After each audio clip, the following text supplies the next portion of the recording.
आइए साथियों, स्वागत है आप सभी का आपके इस यूट्यूब चैनल पर। आज की हमारी क्लास होने वाली है बल से रिलेटेड। आज की क्लासेस से पहले हम क्लास में चढ़ा तो जब से पहले हम गति के नियम और उससे पहले गति के समीकरण वगैरह सारा कुछ हम डिस्कशन कर चुके थे। ठीक, उनका निगमन भी हमने बताया था। आज की हम क्लास में हम बल यानी फोर्स को डिस्कशन करेंगे और अन्य क्लासों के जो लिंक है वीडियो के डिस्क्रिप्शन में आपको मिल जाएगा। तो चलिए साथियों चलते हैं। आज का टॉपिक है हमारा बल। देखिए बल क्या होता है। बल क्या होता है? बल एक प्रकार का आपके खिंचाव या धक्का है। क्या है? खिंचाव या धक्का को ही क्या कहते हैं? बल कहते हैं। जैसे किसी वस्तु, जैसे इसको ही हम धक्का मारेंगे, क्या हो जाएगा? बल, यानी फोर्स लगाना पड़ेगा। ठीक, तो या फिर एक खिंचाव या फिर एक परिभाषा के तौर पर क्या हो जाएगा आपका? बल, यानी बल वह एक बाह्य कारक है जो किसी वस्तु को गतिशील अवस्था से विरामावस्था में अर्थात विरामावस्था से गतिशील अवस्था में परिवर्तन करता है या परिवर्तन करने का प्रयास करता है। ये शब्द क्यों आया कि परिवर्तन करने का प्रयास क्यों करता है? क्योंकि हर जगह पर आप बल को गति प्रदान नहीं कर सकते, अर्थात विराम से मतलब गतिशील से विराम अवस्था में नहीं बदल सकते। वो जैसे कि हम दीवार को धक्का लगा दीवार को धक्का लगाने से क्या होता है? आपकी दीवार कोई परिवर्तन होगा? नहीं होगा। तो वो क्या, एक प्रयास करने का प्रयास भी किया जाता है। तो बल क्या है? बल वह एक बाह्य कारक यानी बाहर की तरफ से लगाया गया कोई फोर्स या धक्का या खिंचाव, वह बल होता है। यानी बल वह बाह्य कारक है जो किसी वस्तु को गतिशील अवस्था से विराम अवस्था में अर्थात विराम अवस्था से गतिशील अवस्था में परिवर्तन करता है या परिवर्तन करने का क्या करता है? प्रयास करता है। वह क्या कहलाता है? आपका बल कहलाता है। ठीक, इससे दो रिलेटेड बल है। जैसे आपके एक अभिकेंद्र बल होगा, एक उपकेंद्र बल। अभिकेंद्र बल क्या होता है आपका? इसको समझते हैं। अभिकेंद्र बल होता है यानी किसी वृत्तीय पथ पर कोई कण गति करता है तो उसे एक अभिकेंद्र बल की आवश्यकता होती है। वो कैसे? जैसे मान चलिए ये कोई यहाँ इस बिंदु से कोई कण बांध दिया और ये यहाँ पर, और ये कोई कण है और ये क्या वृत्तीय पथ पर गति करेगा यहाँ।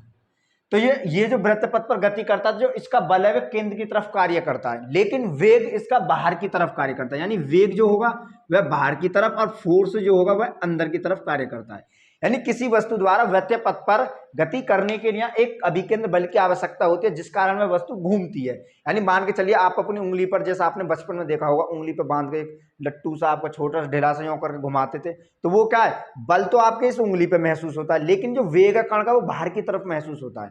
जैसे जैसे आप इसको घुमाते हो उंगली से धागे को बांधकर, तो वेग यानी कण तो आपको बाहर की तरफ वेग कर रहा है और ये क्या, बल यहाँ पर लगता है। जब कभी कभार ऐसा होता है आपकी रस्सी टूट जाती है, वह बहुत दूर जाकर गिरती है, तो वो किस कारण गिरती है? क्योंकि उसका वेग जो बाहर की तरफ कार्य करता है, लेकिन बल उसका इस उंगली पर जहां आपको बांधते हो रस्सी को वहां पर कार्य करता है, जिस कारण यह उंगली घूमती है, यानी ये ऐसे नाचती है, जो आपने बचपन में करा होगा। ठीक ठीक, तो बल क्या? अभिकेंद्र बल यानी वैसा बल जो केंद्र की ओर कार्य करे, यानी किसी वस्तु द्वारा वृत्तीय पथ पर गति कराने के लिए वैसा बल जो अंदर की तरफ यानी केंद्र की तरफ कार्य करे, वो क्या कहलाता है? अभिकेंद्र बल कहलाता है। अभिकेंद्र बल हमेशा अंदर की तरफ कार्य करता है, लेकिन जो वेग है वो बाहर की तरफ कार्य करता है। ये क्या कहलाता है? अभिकेंद्र बल कहलाता है। जैसे आपने देखा होगा, आपके जैसा कोई खूंटा है, गांव में खूंटा वगैरह गाड़ देता है इससे रस्सी बांधकर, और एक भैंस है या भैंस को बांध देता है, ये चारों तरफ घूमता है। हाँ जी, ये चारों तरफ घूमता है, तो ये क्या करता है? उसका बल तो यहाँ महसूस हो रहा है, लेकिन वेग कहाँ करता है? वो बाहर की तरफ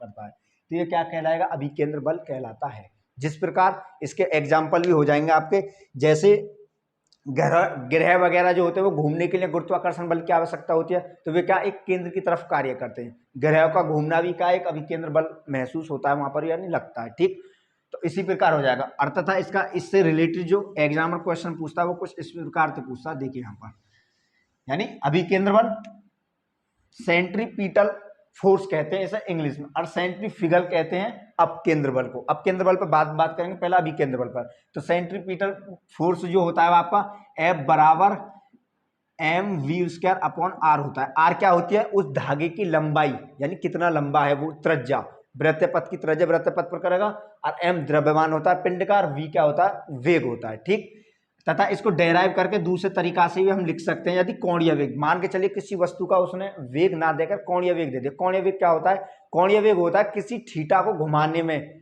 जो समय लगता है उसे कोणीय वेग कहते हैं। कोणीय वेग W बराबर होता है आपका, सॉरी V बराबर होता है आपका, V बराबर R ओमेगा होता है। ये V बराबर क्या होता है?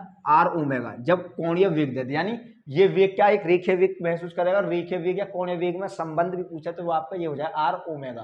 तो इसकी जगह हम आर ओमेगा भी रख सकते हैं, अथवा और ये डेराइव है पर लिख जाएगा आपका एफ बराबर एम वी की जगह क्या रख सकते हैं आर ओमेगा, और ये क्या हो जाएगा स्क्वायर अपॉन क्या चला आर।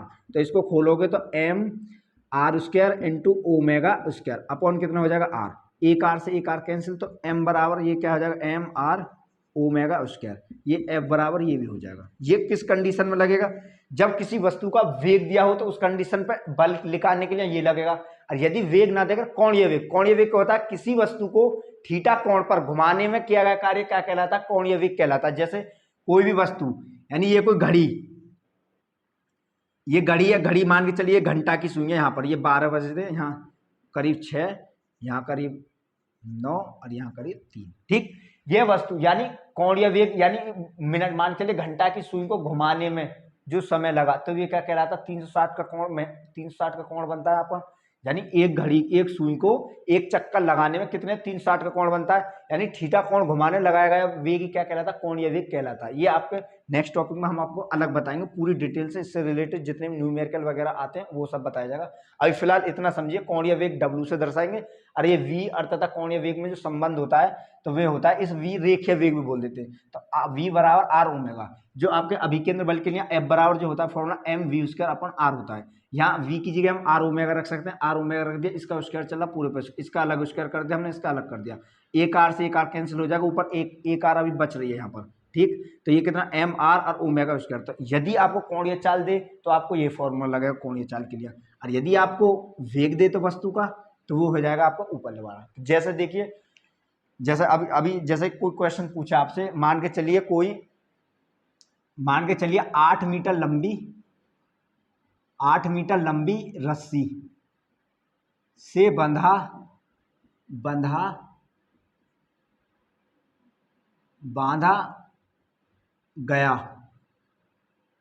गया 400 केजी का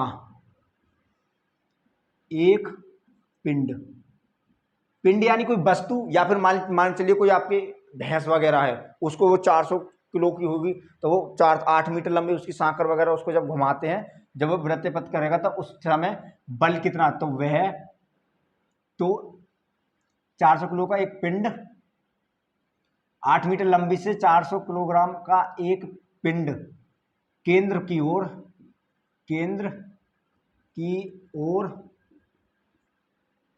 कितना बल लगेगा, केंद्र की ओर कितना बल काम करेगा या करेगा, ठीक। यानी कोई 8 मीटर लंबी रस्सी है, कोई उससे पिंड या कोई वस्तु मान लीजिए 400 किलोग्राम की एक पिंड, यानी केंद्र की ओर कार्य, यानी केंद्र की ओर या वृत्तीय पथ पर गति कर रहा है। मान चलिए जैसे यहाँ पर कोई वृत्तीय पथ है और ये कोई 400 किलोग्राम का पिंड है, ये आज की तरफ चारों तरफ घूम रहा है, तो इसका कितना बल यहाँ पर F कितना लगेगा, यानी F केंद्र पर बल कितना लगेगा, तो वो जो बल लगेगा वो F बराबर वो हो जाएगा आपका F बराबर एम वी स्क्वायर।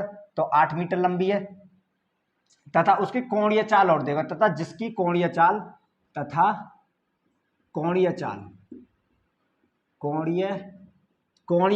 या वेग, बात एक ही है, चाल 1/2 मीटर प्रति सेकंड है, तब ज्ञात करना हो। तो कोणीय चाल दे दे, तो कोणीय चाल के लिए हमने ये बताया, तो इस सूत्र में रख देंगे यहाँ पर F बराबर M का मान कितना 400 किलोग्राम है, 400 गुणा R कितनी, R यानी रस्सी की लंबाई, यानी जब ये यहाँ से यहाँ तक मान के चलिए ये, तो ये R ही तो है, ये रस्सी की लंबाई यहाँ से यहाँ तक, ये केंद्र से बांध दिया कोई पिंड, और यहाँ पर 400 किलोग्राम का कोई पिंड बना दिया, तो इसकी तरफ जो गति करेगा तो R कितनी आ जाएगी 8, और ओमेगा कितना आपका 1/2, कोणीय चाल कितनी 1/2, और इस पे चल रहा आपका स्क्वायर। तो यहाँ सॉल्व करोगे आप 400 गुणे में 8 और गुणे में कितना है 1/4, 4 से कई बार 2 बार कट जाएगा, और 4 दूनी 8, तो ये कितना 800 न्यूटन का बल वह काम करेगा उसके केंद्र पर। तो केंद्र पर कितने न्यूटन का बल काम करेगा 800 न्यूटन का। या फिर इसमें वेग दे देता, मान चलिए मान 5 मीटर प्रति सेकंड के वेग से, तो यहाँ पर फिर ये फॉर्मूला हो जाता है, ठीक। तो आई बात समझ में आपको। अभिकेंद्र बल किसे कहते हैं, अभिकेंद्र बल हमेशा वैसा बल जो वृत्तीय पथ पर कोई वस्तु गति करती है तो केंद्र की तरफ बल लगाता है, यानी उसका बल केंद्र की तरफ कार्य करता है, अर्थात वेग बाहर की तरफ कार्य करता है, तो वह क्या कहलाता है, अभिकेंद्र बल कहलाता है, ठीक। यानी तो यहाँ पर अभिकेंद्र बल। अब चलते हैं नेक्स्ट आपके उपकेंद्र बल पर।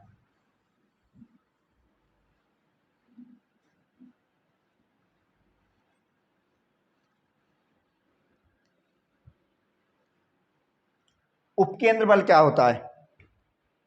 उपकेंद्र बल जस्ट इसका उल्टा होता है, यानी यहां पर जो बल है वो क्या बाहर की तरफ कार्य करेगा ना कि अंदर। अभिकेंद्र बल में अभिकेंद्र, केंद्र का मतलब अंदर की तरफ, केंद्र हमेशा किसी वस्तु का बीचों बीच होता है यानी अंदर की तरफ, तो अभिकेंद्र बल इससे पहचान कर सकते हो, ठीक। लेकिन अब उपकेंद्र बल क्या होता है? उपकेंद्र बल यह हमेशा बाहर की तरफ कार्य करता है। वैसा बल जो बाहर की तरफ कार्य करे, यानी वह बल जो केंद्र